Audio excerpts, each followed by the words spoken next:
All right. So welcome to this webinar today to all our participants. And my name is Vinny Gupta, and I am a co-founder and CEO of UCEazy. Today's topic for this webinar is a roadmap for college applications for juniors, and what can you still do to differentiate yourself against your competition. So before we do that, just a couple of things. I'm going to give a very brief overview of UCEazy. That's the company that I represent. And in terms of who we are, why do we do these webinars, how can we help you? And in terms of housekeeping, just a couple of things, very simple. The first is that, number one, this event is being recorded. So you can see the recording later on our website. You can share with friends. Other than the questions that you will be asking, nothing else is going to be recorded. So there is no privacy that you need to worry about in terms of recording. The second is that in terms of format, Dr. Nicole Jackson would speak for about 25 minutes or so, and then we will do questions. The way to address your questions is through the Q&A panel or the little box at the bottom of your screen in the toolbar. Please type your questions there, not in the chat window, because we will not be monitoring those. And also, if you send it through the chat, not everyone would be able to see those. Lastly, we do have a welcome poll on, and we would have a feedback poll at the end. Please do fill that poll. Okay, so with that, let's get started. UCEazy, that's the company that I represent. It stands for University and College Admissions Made Easy. Even though our name has UC in it, it confuses some people, and possibly we could have named the company a little bit better. It stands for University and College Admissions Made Easy. Now, our mission is that we want to help first-generation immigrant families with college admissions. And the reason is twofold. The first is that both me and my co-founder, both of us are first-generation immigrants, and we went through the college admissions process for our children. My daughter, very proud, she graduated from UCLA 3 years back. My son is a second year or a sophomore at University of Chicago. And my co-founder, Vaitesh Koladi, his kids are going through the process.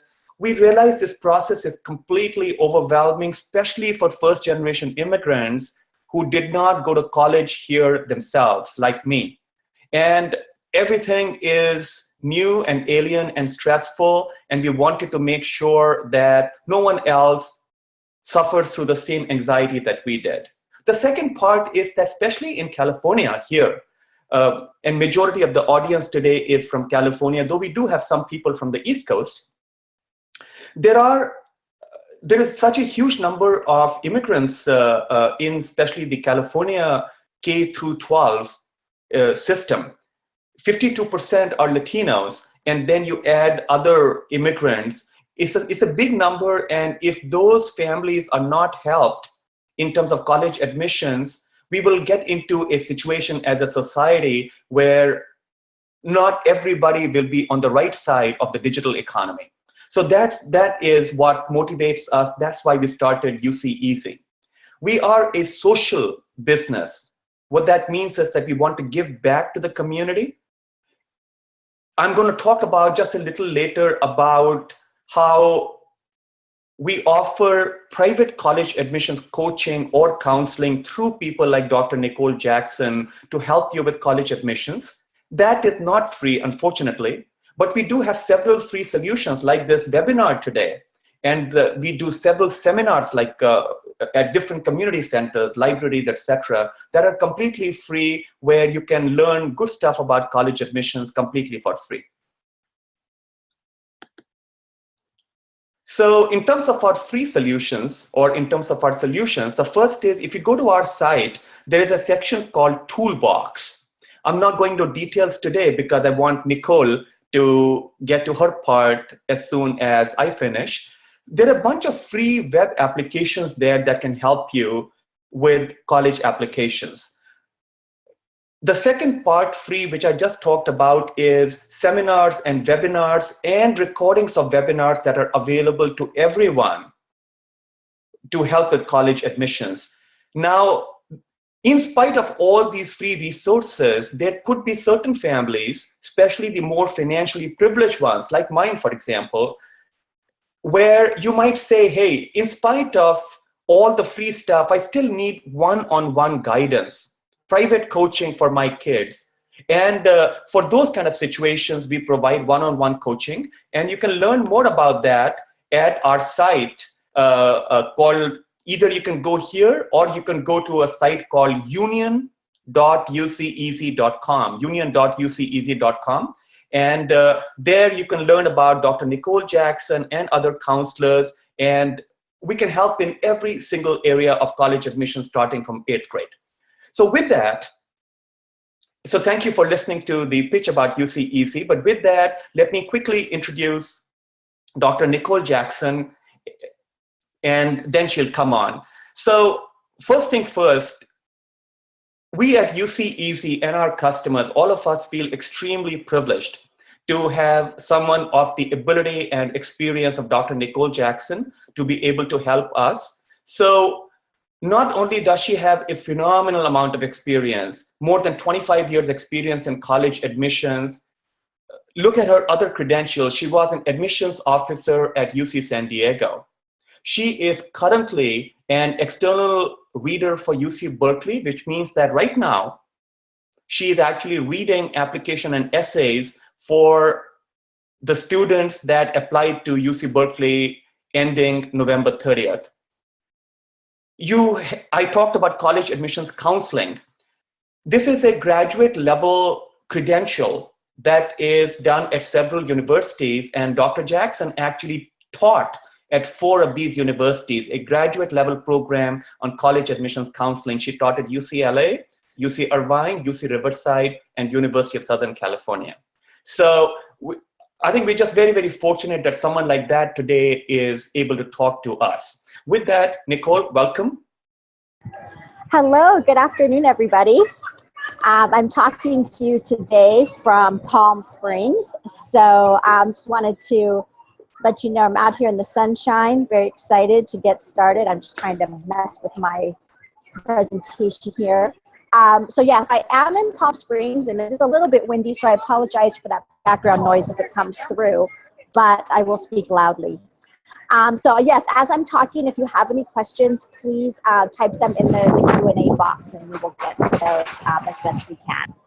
All right, so here's a very brief outline of what we're going to go over. We have a lot to cover in a short amount of time.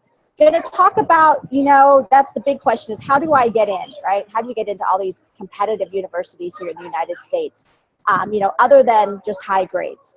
We're going to talk about college options, having a balanced college list, the timeline, and key dates that are going to be coming up for juniors and seniors. All right, so, okay. Sorry, my thing got a little bit ahead of me. Okay, so basic admissions requirements. I think everybody's familiar with just kind of the basics. High grades, high test scores are just basically, required to get into the top schools, the top UCs, the Ivy Leagues, the top private schools. But then there are secondary criteria, extracurriculars, clubs, volunteering, any honors or awards, leadership opportunities, and then of course the dreaded essays that students have to write, and their getting letters of recommendation. So I'm going to go into a little bit more detail about these things. All right, first of all, let's get this out of the way. The shockingly high GPAs that colleges are seeing, and this is very important, they're not requiring, this is what they are seeing from students who are applying. So I want you to take a look at this and be honest with yourself, so the students who are on the call, or parents, if you know your child's GPA, and see where you fall. Now this is a weighted GPA, all right, so this counts bonus points for AP, honors, college classes. And this is a range. So for example, at UC Berkeley, most of the students that they admit would have a weighted GPA between a 4.12 and a 4.3. So some students get in with under a 4.1, but honestly, not very many. And then of course, there are students that go much, much higher. So you can take a look at those numbers and you can see how they progressively go from, you know, very competitive, Berkeley, LA, and San Diego, to not so competitive with Riverside, Santa Cruz, and Merced. But the bulk of students that are doing, you know, very well in school, taking advanced classes, taking a good number of AP classes, are going to find themselves really in line for schools like UC Irvine, Santa Barbara, and Davis. And so I focus on these because I know that here in California, these are really the top choices for most of our students. So again, this information is, you know, you can find it by doing a Google search if you don't have time to write it all down right now. But so you can just see that admission is very competitive. And again, like I said, this is just kind of expected from students.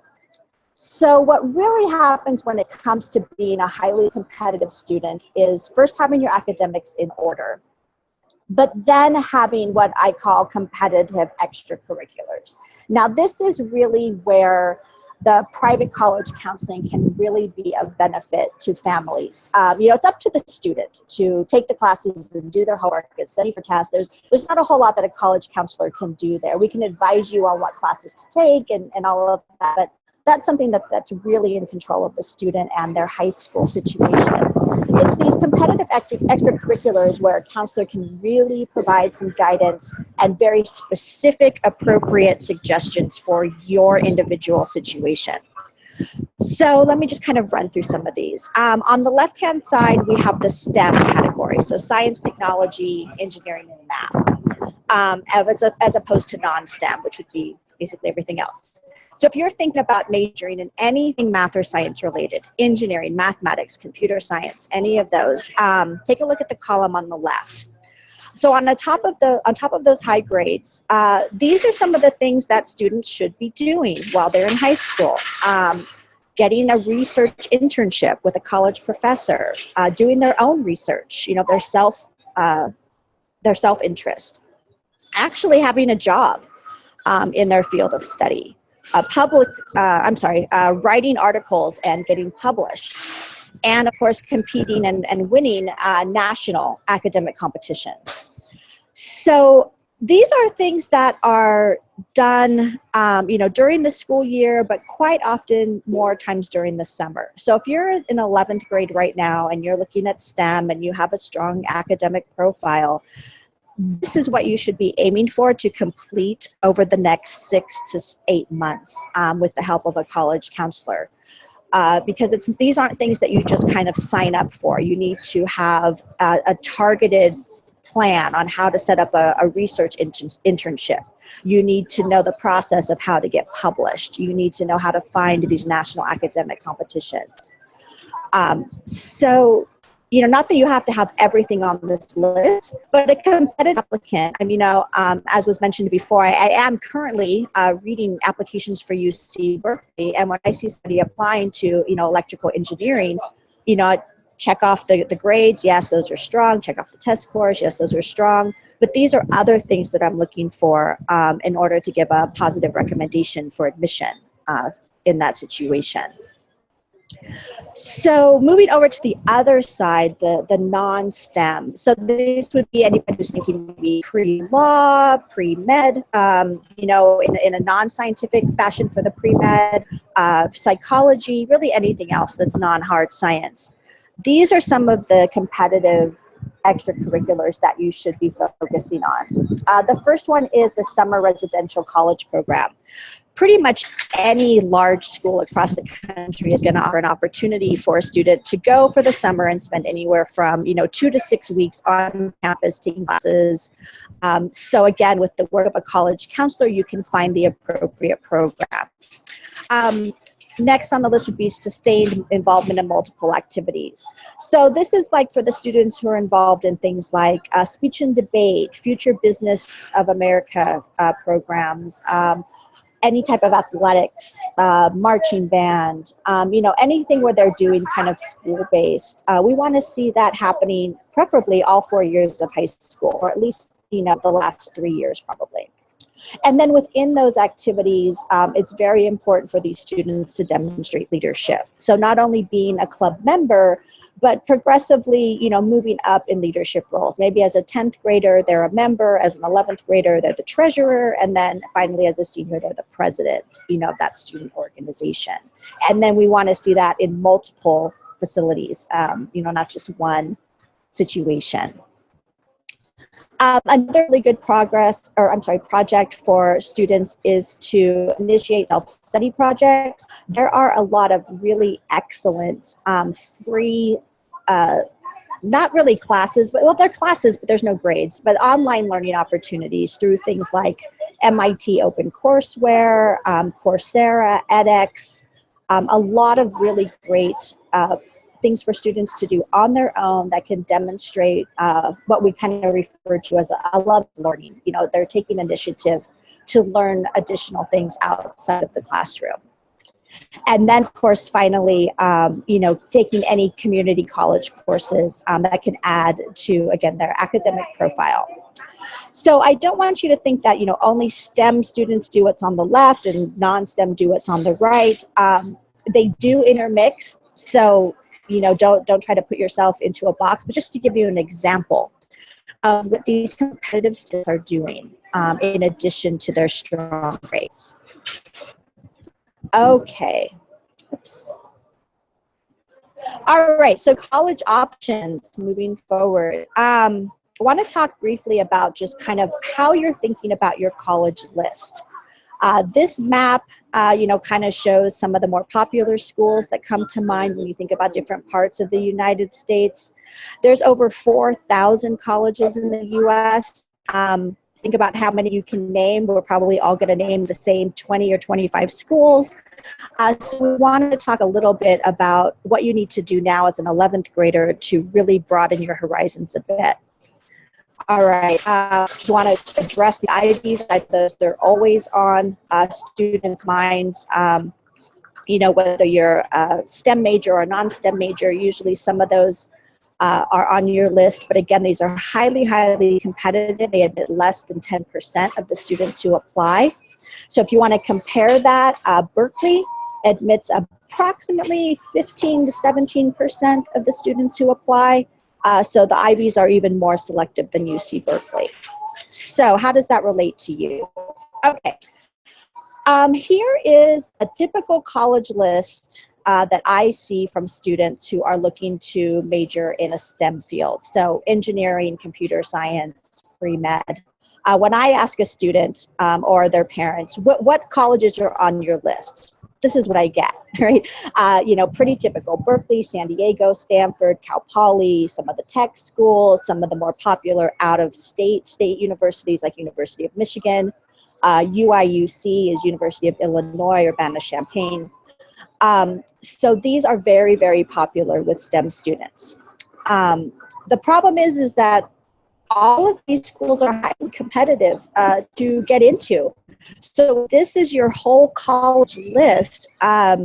It's unlikely, but it could happen that you wouldn't be admitted anywhere despite your strong credentials, because almost all of the students who are applying to these schools are outstanding, you know, top of their class applicants. So while I encourage students to apply to these schools, you have to have others in addition to these that are on the list. So let me explain that a little bit more on the next slide. All right, I am a big supporter of helping students put together a balanced college list. And it should be in very distinguished categories. You want to have safety schools, you want to have target schools, and you want to have reach schools. So your safety schools, you know, your GPA should be well above the average. So for example, say you have a 4.1 GPA and you want to apply to Berkeley, that's great. But you should also maybe have a school like UC Riverside on your list to consider that a safety school, because with a 4.1 GPA, you're pretty much assured you're going to be admitted. All right.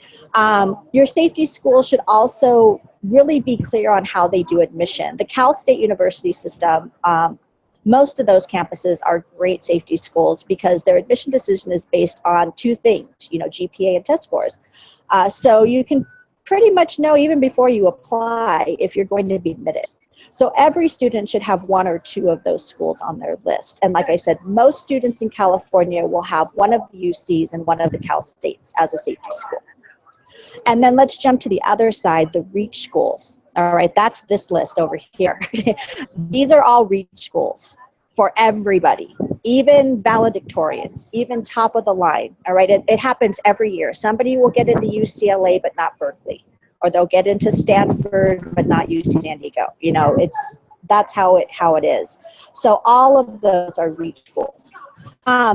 For the most part, if your GPA is less than the lower end of the average, again, even if you have a 4.1 or a 4.2 GPA, that's kind of a little low for Berkeley. You want to have your strong academic profile, but then you also, in your REACH schools, they're going to be expecting those competitive extracurriculars. And with your REACH schools, you do need to go into it with realistic expectations, with the fact that you might not or even probably won't be, admitted. You just kind of never know with these schools. So that's why you need the guidance of a counselor to give you kind of their best guess as to what's going to happen. So what you really want to focus on when you're putting together your list are the target schools, okay? So your target schools, your GPA should be, right in line with their average GPA or within their range. You want to have a good combination of admissions requirements, with the academic profile and the extracurriculars. And you want to be pretty sure of admission, but maybe not 100%, not quite as sure as with your safety schools, okay? So we have these three categories: safety, target, and REACH. And then the numbers at the bottom are my personal suggestions as to the number. It's a common question. How many schools should you be applying to? Well, everyone should always have 1 to 2 safety schools. I say 2 to 4 REACH. Most students, though, honestly end up with more than 4 REACH schools on their list, and that's okay, depending on the situation. But by far, your biggest group should be target. 3 to 8, 10. Just depends on what you're working on with your counselor. But those would be my recommendations for the number of colleges in each category. Okay, next moving on to the timeline. So what are we expecting you to, or what are the colleges expecting you to do, to prepare? So right now, okay, ongoing, visit colleges, absolutely. We're in California, most of us that are online right now, you have probably anywhere from 4 to 6 great colleges within driving distance of your home. Go visit them, all right? Go out there, check them out. Participate in activities, all right, to explore and get a good handle on what you want your major to be. And I didn't put this on the slide here, but definitely be talking to a counselor about planning for the summer. As I mentioned before, the academics are up to you and we'll work with you, but more importantly is you want to make productive use of your final months before preparing and submitting that college application. And the summer after 11th grade is crucial. So that, alone would be a reason for working with a counselor, is just to plan summer activities, if nothing else. In addition to that, we have testing season coming up, AP testing in May, and then ACT and SAT testing, of course, now through the end of June. And then once school gets out for 11th graders, things start to get real. July is a great time to really seriously start working on preparing for your applications. There's a lot of essays you're going to have to write, and your counselor can guide you to the research and preparing for those essays. 2 really common ones that students will definitely have to write, not for every college, but they'll have to write for a good number of them. They're going to have to answer these 2 questions. Why do you want to study, or I'm sorry, why do you want to attend a particular school? So if you're going to apply to USC, they're going to want to know, that's one of your essays, why, do you want to go to C? And that seems like an easy question to answer, but students really struggle with that. And then secondly, a lot of applications ask, well, why do you want to study that particular major at this particular college. So if you're going to major in computer science at, University of Michigan, why do you want to study computer science at the University of Michigan? All right, so those are harder to write than you would think. And then finally in August, it all starts. So I think the next slide I have, yes, key dates, okay? August 1st, which is both near and far away. August 1st, both the UC and the Common Application open.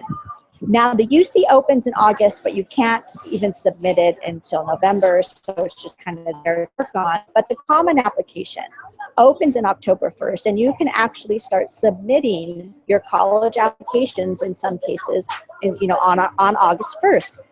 So, for example, Stanford, University of Michigan, a lot of the tech schools, University, I think I said USC already, those are all open and ready, and you can submit that first week of August and just get it done, right? You will have everything that you need to apply in August.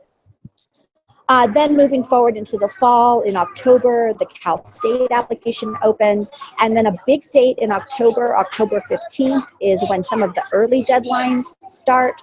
So early action and early decision. So again, the guidance of a college counselor would be very helpful there to decide which, if any, colleges you should be applying to early and coming up with your application strategy. So October 15th is an early deadline. November 1st is a common early deadline. Big line here in California is November 30th. All of the Cal States and UCs are due. And then right after that, December 1st is a big scholarship deadline. For example, USC. Their application for admission is not due until January, but if you want to be considered for any scholarships, you have to apply by December 1st. So again, all these little, details you would want some guidance and keep track of and making sure you're not missing any opportunities.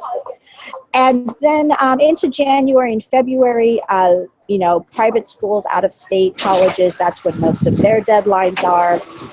But most college counselors are going to work with you to try to have everything completed by the holidays. I always try to get everything done with my kids by December 31st so that we're not dragging out the process into January and February.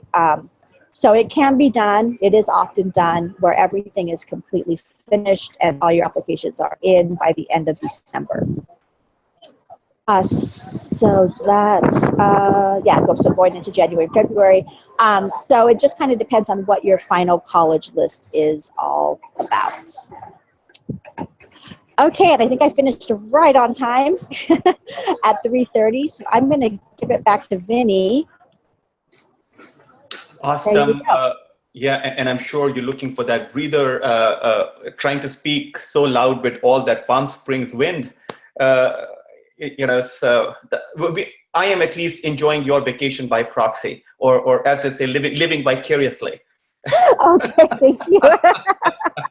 But I do want to thank you for taking the time from your vacation, but I do want to apologize to our listeners for a little bit of that background noise. Hopefully the content is still coming through. So Nicole, there are a bunch of questions that are coming in already, but let me ask some of my own favorites, and I love to do these questions because through my own journey as a parent who helped two kids go through this process, I learned a lot of stuff. So I just want to ask these questions to guide other parents. So the first one is that we are already end of January. Majority of our attendees today are families of juniors. Are my credentials, is my resume, is that fully baked? Is it too late for me to dream any bigger, or is my cake already baked? And no, actually, quite honestly, this is the time right now when most students really start to think about it and get serious and start making any needed corrections. Even if your GPA is not stellar at this point, you have all of next semester and the summer, okay, to work on it. If you haven't done enough extracurriculars, you have all of this semester, the summer, and next year even, because everything that you're going to do in the senior year counts as extracurriculars. So there's plenty of time, and this is really a good time to really focus in and make those changes and to look at the numbers or the profile that you're going to need to get into the school that you want to go to. So if your goal is Stanford, you know, you still have plenty of time to make yourself, you know, Stanford ready. If your goal is to, you know, go to any school, you have plenty of time. But the time does go by very quickly, right? And it does run out. So this is, you know, just a good time to really start focusing on it. And you can make some really significant progress within the next 6 months.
Vinny, I think we're having a sound problem.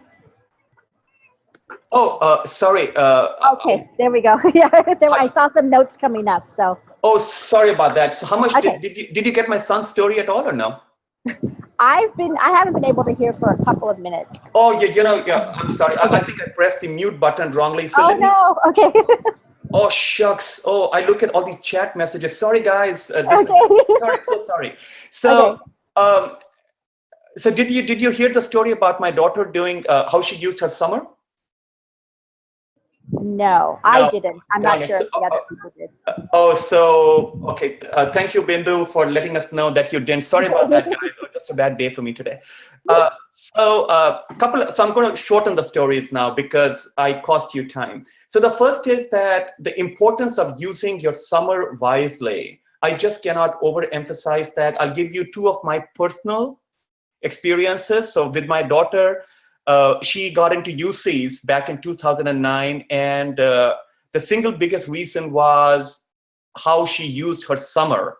I don't think that pre-summer, between 11th and 12th, pre-summer, I don't think that she had the credentials to do this. The second piece where someone like Nicole Jackson can come in is, what does using summer wisely mean? So I'll give you an example. So my son, his dream college was University of Chicago, which is a very highly ranked private college, as some of you may know, very, very difficult to get into. Straight A student, we didn't have a counselor like Nicole Jackson until April of the junior year. So on his own, this smart kid, he thought that he should augment his extracurriculars. Because straight A and all of that. So he started a microfinance club at his high school. And then he said, let me get some practical experience during summer. So we booked him for a summer internship in Nepal. For microfinance, it's like go to a small town in Nepal and work on microfinance with local farmers and artisans. We worked through this company in Canada that hooks you up with internships, booked his airfare, did all that, set aside $4,000. And then we went to a counselor who we really respect. And she sat down Neil, my son, and said, Neil, so let's start with, where do you really want to go? And Neil said, University of Chicago. She looked at his credentials and then she says that, do you understand, Neil, that University of Chicago is possibly the most academically rigorous campus in the whole country. So for you to say that you are a straight A student is not enough to convince them that you can handle their academic rigor. So forget about your extracurriculars, just straight A is not enough. You need to prove to them that you are a true scholar, right? We fortunately, we listened to her. We dropped all the summer program, the Nepal tickets, all that stuff we wrote off.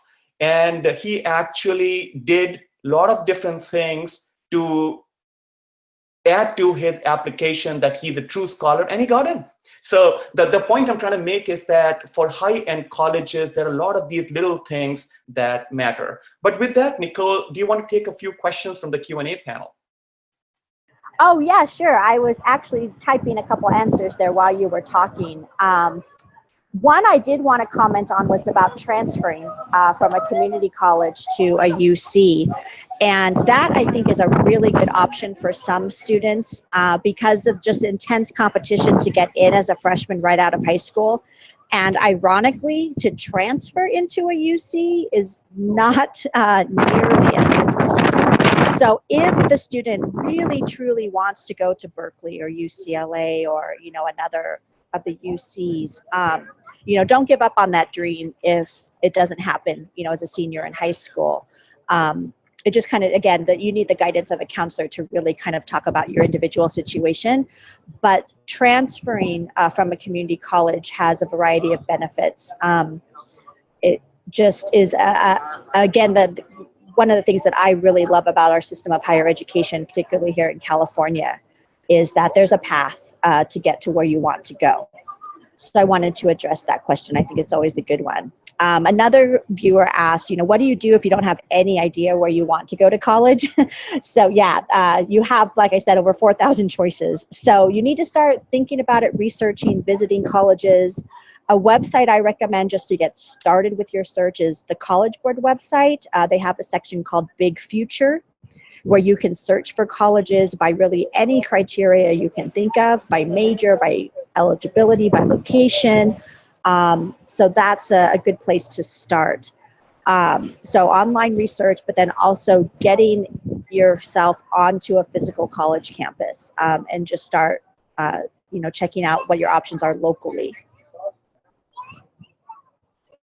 Nicole, there's another question in the chat window about the importance or significance of SAT-2 or the SAT subject test in UC admissions. Can you throw some light on that, please? Yeah, sure. Quite honestly, the subject tests or SAT-2s really only come into play for STEM majors. So if you're going to major again in anything hard science or math related, the UCs and other colleges would want to see a good performance on the SAT subject test, Math 2, not Math 1, but Math 2, and then really any of the sciences, depending on, your field of interest. So whether it be physics, chemistry, or whatever. But honestly, most colleges, the SAT subject tests are not a factor. It can help in the sense that, like, if you take, American history, you take the U.S. history subject test and you do well. And so it can just, again, show that you have, a strong academic profile, but it's really very, very minor in the overall admissions decision. So really only the hard science would expect high math and science scores for those particular tests. Nicole, I wanted to ask you another question. Can you hear me? Yes, I can hear you. So especially given your phenomenal amount of experience with UCs, a lot of families, especially first generation immigrant families, they have there's lack of clarity, and there's a lot of rumor mill about the importance of essays in UC admissions. And it's amazing the number of times I hear that story about, do essays really matter, et cetera, et cetera. What is your perspective on that? That's a tough question to answer. Yeah, for the UCs specifically, honestly, the essays we really don't get much out of when it comes to an admission decision.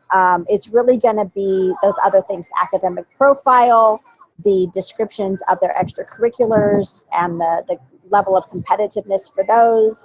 The essays are, you know, it very rarely will an essay really make a big difference in an admissions. Like by the time I get to read an essay for a student, I've pretty much already kind of thought in my head which direction I'm leading, an admit or not, maybe not. So it's very rarely where something that significant will come out of the essay. Because the UC uses and we all misspeak and call it an essay. It is not an essay. It's a short answer question. We all put a lot of emphasis on those when really your time would be better spent using that time to go and study and get an A on an exam or something else that's going to help you. You'll be more impactful. So that's for the UCs. All right. Not that they're not important, but they're not as important as everybody thinks. Now, completely opposite answer for some of the private schools. A lot of the private schools are using their essays as real, true writing examples. They want to see high quality writing. They want to see creativeness. They want to see, whatever it is that they want to see in the writing. So it's a very different writing task. And we call it the word count is very different. For the UCs, you're limited. You only have a certain number of words, about 350 words maximum. Whereas with some private schools, you could be writing 500 words or 1,000 words, which is significantly longer. So again, you just need the guidance of how to, approach those essays and which ones you should really be spending more time on versus just simply answering, direct question that you're being asked. So if I summarize that, Nicole, what you're saying is that for private college admissions, essays are hugely important. For UCs, they are important as well, but it's just the degree is different.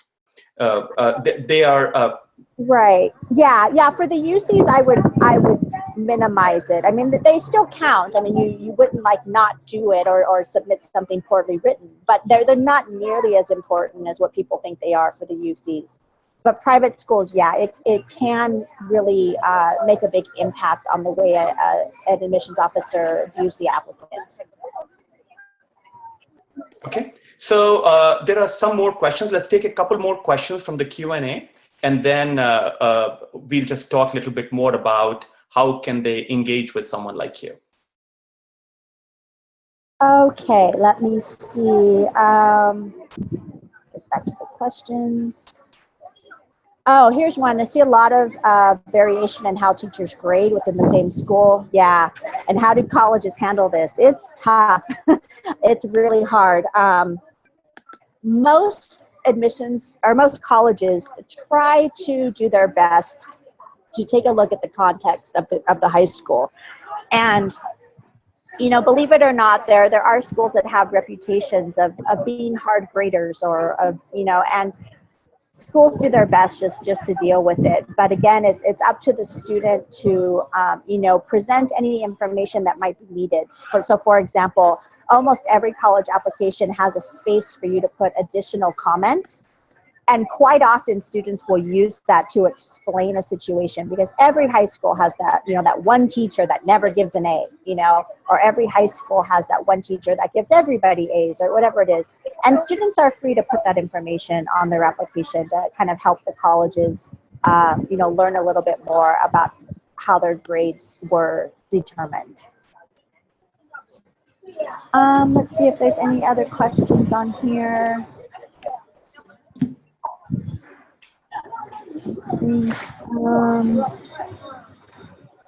Oh, someone was asking me to repeat the essay prompts that I mentioned.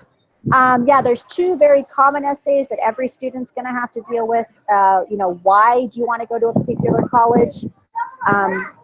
So, why do you want to go to Georgetown? Why do you want to go to MIT?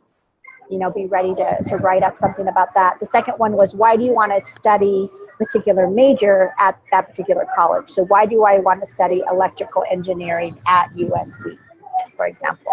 So those were the two prompts that definitely are going to have to work on. Okay, so Nicole, what we'll do is that I'll just take a few minutes and just talk about some housekeeping things and how can our audience engage UCEazy to help them if they need additional help. And then we'll come back and have you take a few more questions. And if you can think of general questions that you keep hearing that you want to talk about, that would be great as well, okay? All right. So remember in the beginning of the conversation, I talked about that how if you wanted Dr. Nicole Jackson and other experts like her to help your student on a one-on-one or private basis, then you can learn more about that on this site where you can see how the program works. You can see Nicole's detailed profile, testimonials, etc. Or if the site, we have like 20 experts listed there, sometimes that can be overwhelming.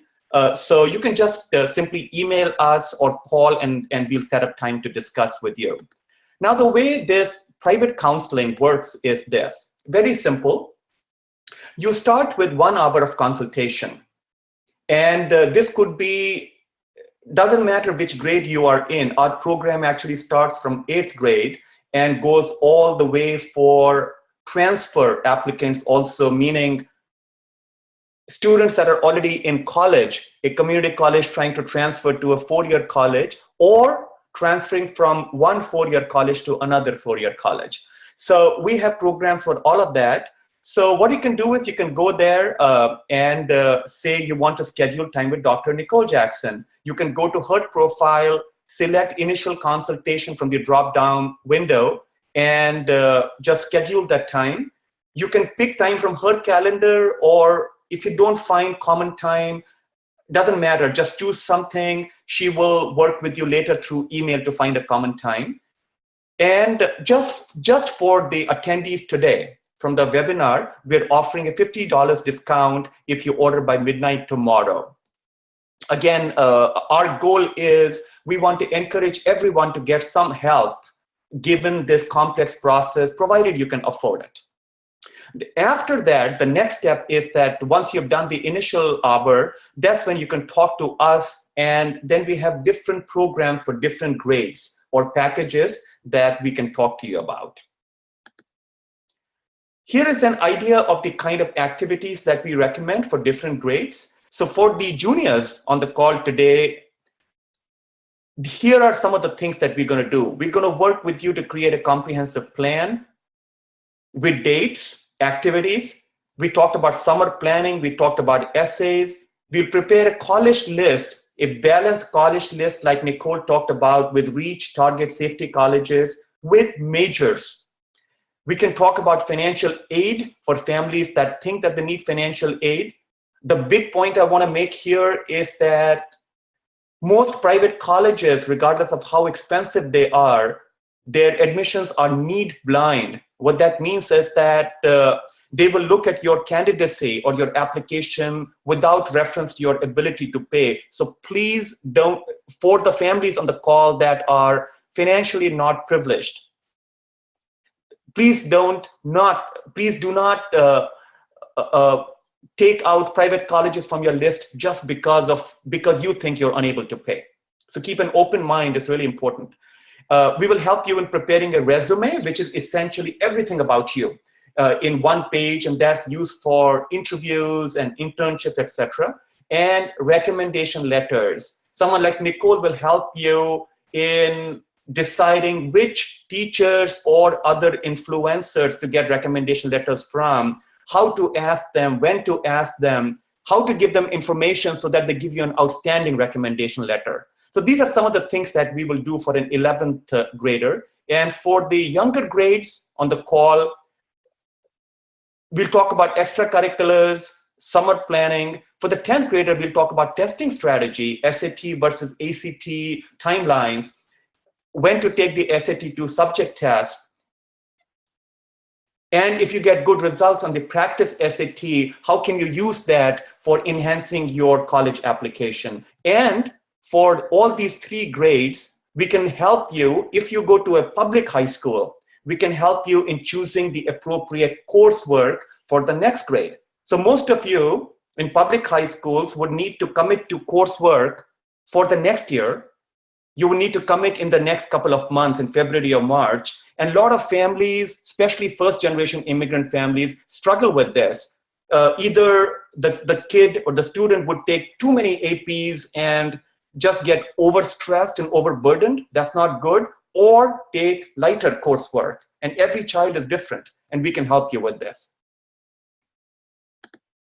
Okay, please continue looking for our free events. We have for people in the Bay Area, we have a bunch of seminars coming up over the next 2 months, workshops with the India Community Center, another seminar at the Veda Temple, one at Saratoga Community Center, Livermore Temple, bunch of these events. This is great resource for you. So today's recording and recordings of past events, you can access them for free on different topics. So like if you want to do a college list, there's a webinar on that. Financial aid, there's a webinar on that. All these recordings are available. And if you are in California, if you think that that we can help your coworkers by coming into your workplace and doing a free workshop or seminar, we'll be happy to do that. Just email us. The feedback poll is already on. Please fill that. We would really appreciate that because it helps us improve. And lastly, please like us on Facebook and other social media pages if you saw value in today's webinar and if you think that other families can benefit from this. Nicole, with that, I'm going to stop sharing my screen and see whether you want to take a couple more questions. Okay. Yeah, I think a lot of the questions that came in, unfortunately, were kind of specific. And again, those are the types of questions, you know, that really are best handled one-on-one with a counselor. Is kind of like, you know, how do you get an internship and that type of thing. It's a more in-depth conversation.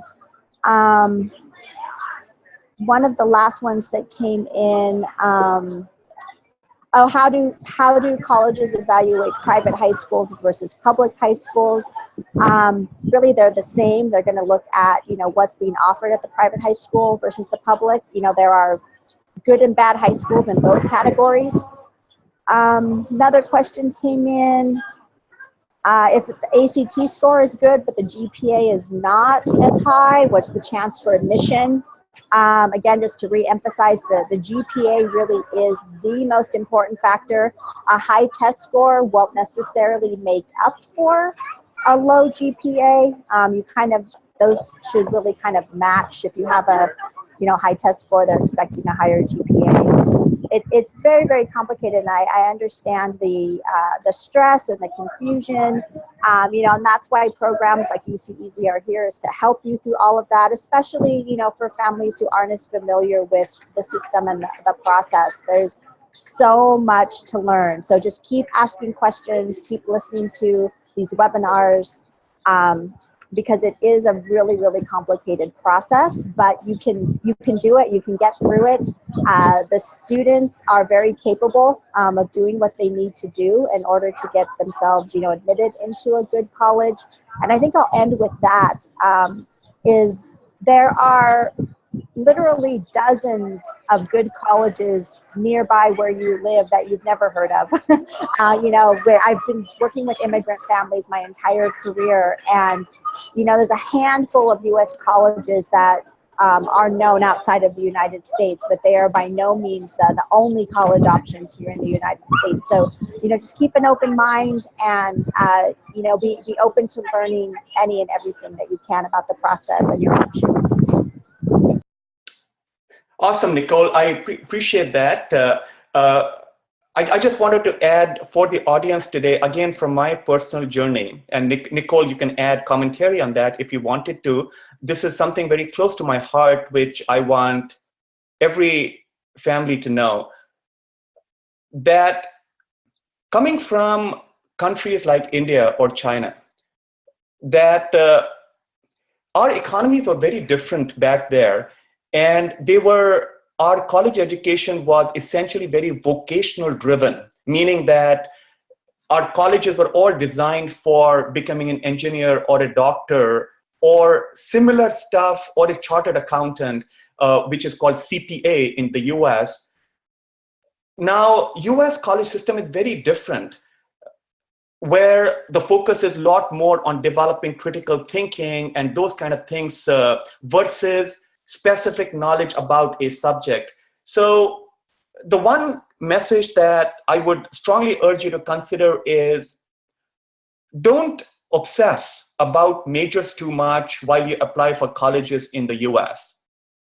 Let me qualify that statement just a little bit more because I don't want you to misread that.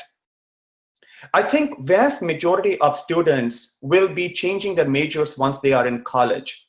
And if you and I talk one-on-one after this webinar, I'll tell you my daughter's story where she changed majors three times in UCLA. And started where she wanted to be a doctor initially. When she graduated, it was in communications. And now she has a marketing related job and she's very happy. So the key thing to keep in mind here is, please be very flexible about majors, accepting that there are some families or some students that are very, very clear about what majors they want to do. I want to be a filmmaker. I want to be an astronaut. As a parent, listen carefully to those students who have that determination and clarity from early on. But vast majority of students will be flexible about majors. So please don't plan their entire 4-year college, choice of counselor and all that stuff just on that major. So that's one point I wanted to make from my personal journey. Nicole, do you want to add anything to that, or was my perspective not the right one? No, I agree. Like I said, it can be challenging, especially for the parents, just being unsure and noticing the differences, the cultural differences between the outlook and the purpose of college and versus the processes. So just be open-minded, and again, have confidence in your students, and to listen to your kids and work this out as like a partnership. That's when you get the best results. So awesome. Yeah. Appreciate that, Nicole. So with that, I just wanted to say thank you to Nicole for taking time for us from her vacation. Thank you so much. And a big thank you to our audience for attending today. Especially, I always love to thank our parents on the call for taking time from a Sunday afternoon where it's so easy to enjoy a nice, relaxing TV session or whatever. So thank you for helping your children by attending this event. We look forward to seeing you again. Thanks very much. Nicole, is there anything you want to say before we close? No, I'm good. Everybody enjoy the rest of your Sunday afternoon.